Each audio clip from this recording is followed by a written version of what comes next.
Pagi hari yang nyaman dan nyantuy, ada seorang pria yang keluar dari mobil antiknya. Pria ini bernama Chucky atau bisa dipanggil Chuck ya. Ia berjalan menghampiri sebuah rumah yang terlihat lusuh yang ternyata itu adalah sebuah rumah bestinya bernama Will. Ya, main protagonisnya kita yang tampan dan juga berani gitu ya. Mereka berdua pergi dengan mobilnya menghampiri sebuah bar untuk minum satu tenggakan bir aja men. Ya, cuma satu tenggakan aja. Tapi sebelum ia sempat pergi ke bar tersebut, Will dengan wajah tampannya ternyata bekerja sebagai seorang OB di kampus yang bertemu dengan seorang dosen cerdas dan terkenal bernama Jared Lembo. Jared di kampus tersebut mengajar matematika dan juga mengadakan sebuah kuis matematika tentang sistem Fourier. Kuis itu diterapkan dalam sebuah papan lorong yang menjadi sebuah ajang rebutan flexing di sebuah koran MIT Tech.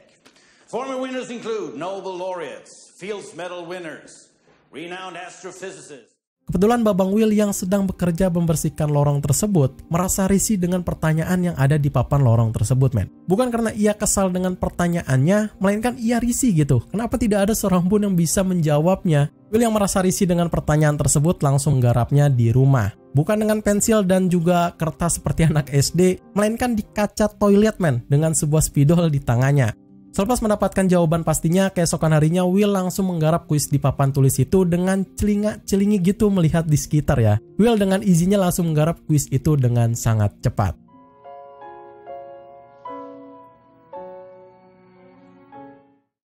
Itulah premis awal dari sebuah film Good Will Hunting pada tahun 1997 yang disutradari oleh Gus Van Sant yang seorang sutradara film klasik yang kebetulan juga diskenarioi dan diperankan oleh Babang Matt Damon dan juga Babang Ben Affleck. Versi mudanya tentunya ya. Penasaran selanjutnya bakal kayak gimana? Stay tune terus bersama gua di Cinewatch Good Will Hunting. Setelah menjawab dengan gampangnya kuis tersebut, Jared atau Profesor Lembo kaget dengan jawaban exactly benar dan juga jelas tersebut.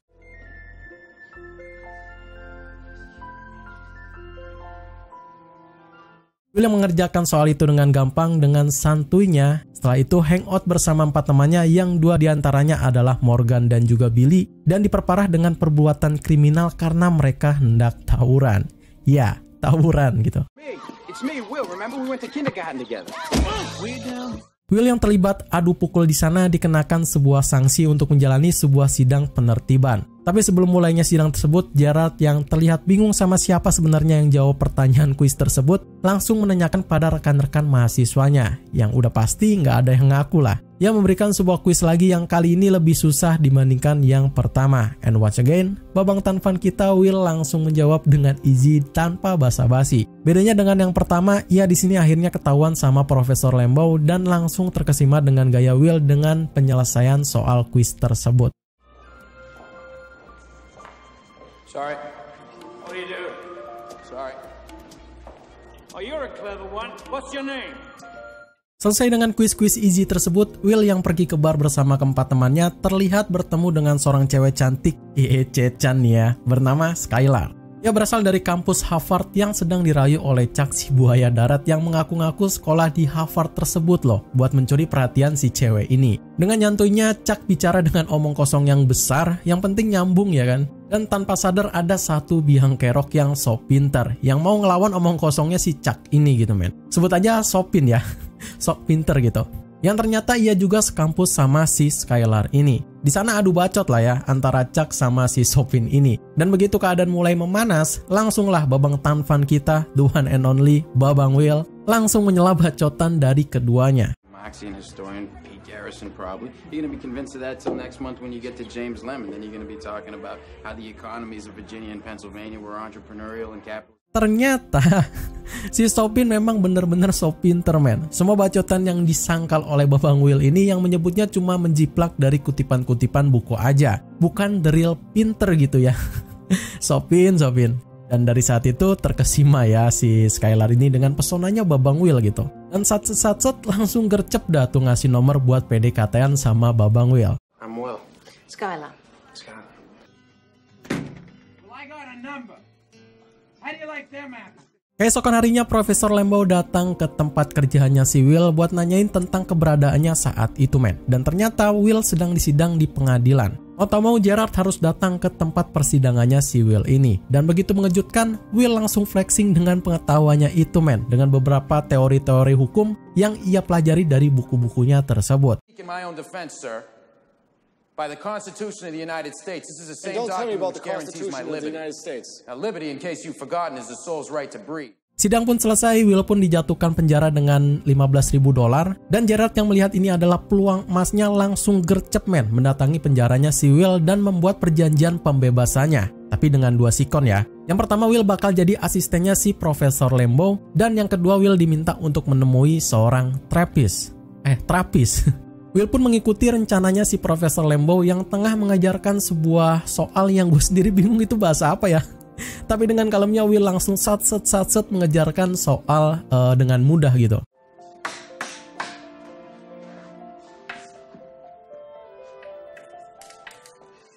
Setelah itu Will pun langsung menepati syarat yang kedua dengan menemui seorang terapis terkenal dengan beberapa obrolan psikolog yang membosankan. Tapi nggak semudah itu Ferguson. Will yang santuy dengan punya otak yang di luar nalar malah membuat obrolan itu semakin menarik lagi men. Dan memancing sang psikolog itu untuk keluar dari zona nyamannya. Alhasil, Do you find it hard to hide the fact that you're gay? What are you talking about? What? langsung jelek ke hati ya. Tapi selanjutnya adalah pakar seorang hipnotis yang mencoba untuk menghipnotis si Will, tapi tentu akhirnya udah ketebak lah bakal jadi apa ya, bakal jadi bubur itu terapis. Ya, sang terapis pun pundung lagi. Terapis ketiga, nah ini yang berbeda dari dua terapis sebelumnya. Seorang terapis bernama Sean Maguire, bukan King Maguire ya, yang tentu bisa mengendalikan semua percakapannya Will yang tentu membuat Will sendiri jengkel gitu. Tapi tentu nggak semudah itu Ferguson ya. Once again, Will langsung menemukan titik celahnya si terapis yang mengarahkan pada obrolan sensitif tentang istrinya sang terapis tersebut men.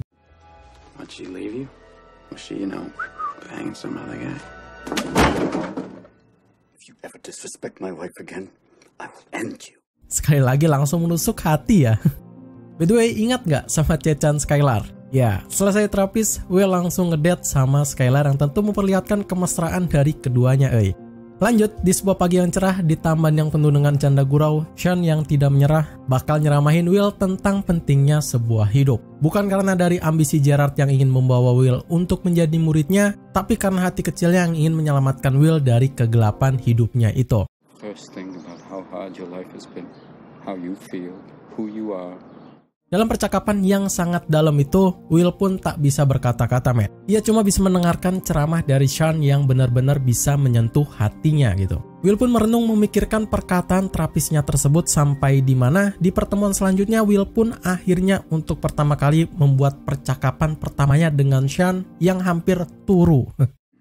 And so he turns to the co-pilot and he's like, all I could use right now is a fucking... Will bercerita tentang jokes-jokes yang renyah, pacarnya, jalan hidupnya, everything. Untuk pertama kalinya Will sang coolest yang pintar terbuka dengan orang gitu. Dan orang itu adalah Sean yang sekaligus menjadi sahabatnya. Sorry I shared that with you. One night it was so loud it woke the dog up.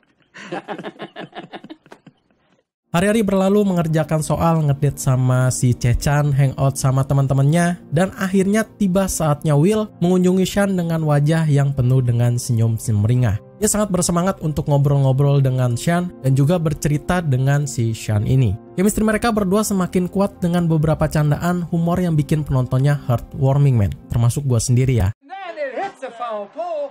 Oh, he goes ape shit, and 35,000 fans, they charge the field, Yeah, and he's fucking blowing he's like, Maka situ seperti biasa mengerjakan soal, hangout lagi, dan akhirnya Will pun mengajak Skylar untuk bajak sawah men.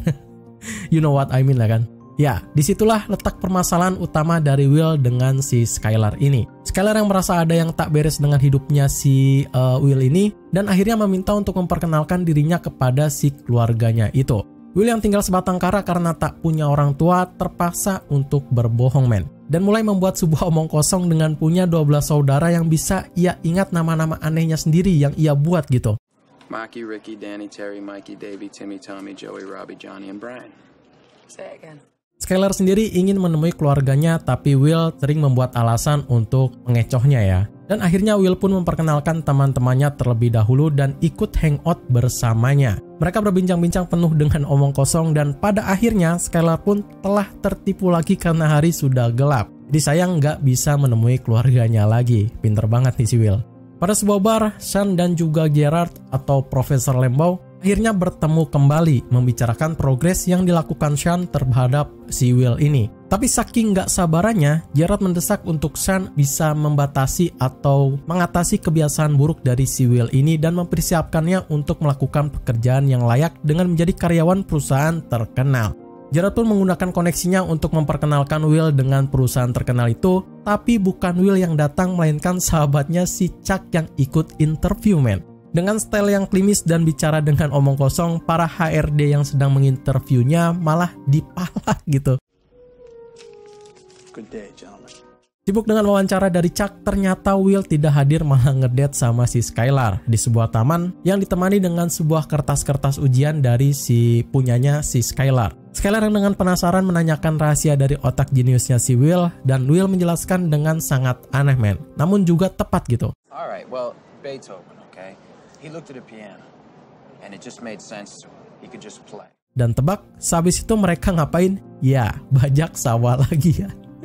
Dengan penuh kenyamanan, Skylar akhirnya mengungkapkan sebuah ajakan untuk membawa Will pergi dari Boston Selatan tersebut, yang menjadi rumahnya si Will ini dari kecil ya, ke California untuk menemaninya tersebut. Will pun dengan tegas menolak ajakan tersebut karena tempat Boston Selatan adalah segalanya baginya. Penuh kekesalan, mereka berdua pun debat dan akhirnya mereka broke out. I don't love you. Setelah banyak masalah dengan Skylar, Will pun kembali bekerja menjadi asistennya Profesor Lambeau dan mengajarkan sebuah soal yang sangat penting dan juga sangat susah. Tapi dengan sekali lihat, Will pun langsung mengerjakan soal tersebut dan berkata kalau soal-soal tersebut cuma omong kosong bagi si Will ini. Dan seperti biasa, langsung ke hati nyelekit. You're right. This is probably a total waste of my time.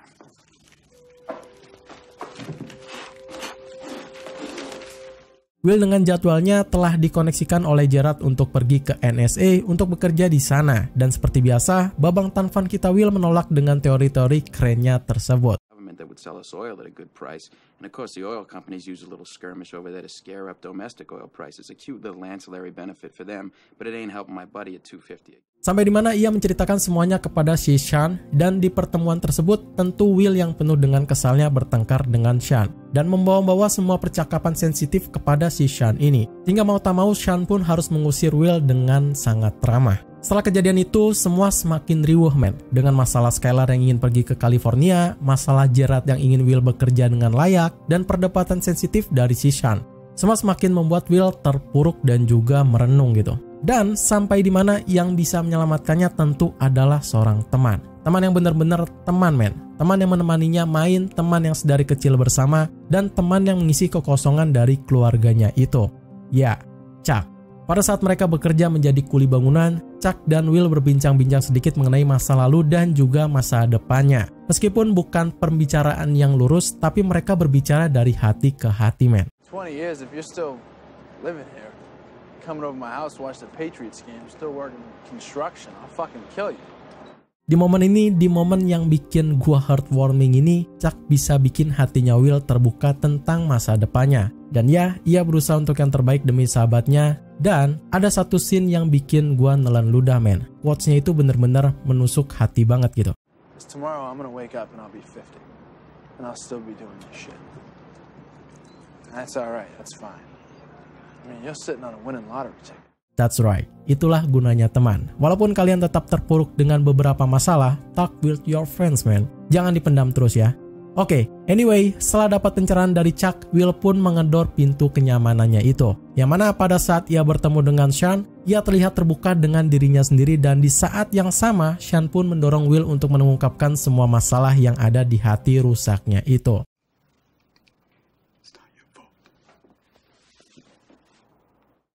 Once again, gue merinding banget dengan scene ikonik ini, man.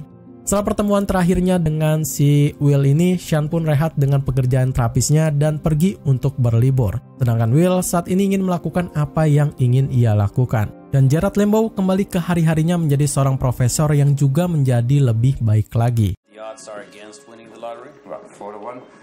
About 70 million. Pada waktu hangout bersama temannya, pada tepat di hari ulang tahunnya, Will pun diberikan sebuah hadiah mobil rakitan dari teman-temannya, dan ya, Will being Will yang mengatakan, This is like It's the ugliest fucking car I ever seen in my life. Will dengan mobil barunya langsung gercep pindah dari Boston ke California, kemana lagi kalau bukan ke Cecan Skylar gitu, yang bakal ia temui lagi ya. Tapi sebelum itu ada pesan terakhir dari Will kepada Sean dan juga teman-temannya yang penuh dengan kenangan dan juga hangat. Ya, itulah kisah seorang jenius yang terperangkap di sebuah ketakutan dalam hatinya. Film ini banyak mengajarkan hal-hal penting yang sangat berharga, men. Jadi gue menyarankan buat kalian harus nonton full filmnya ya. Sekian dari gue, see you in the next film.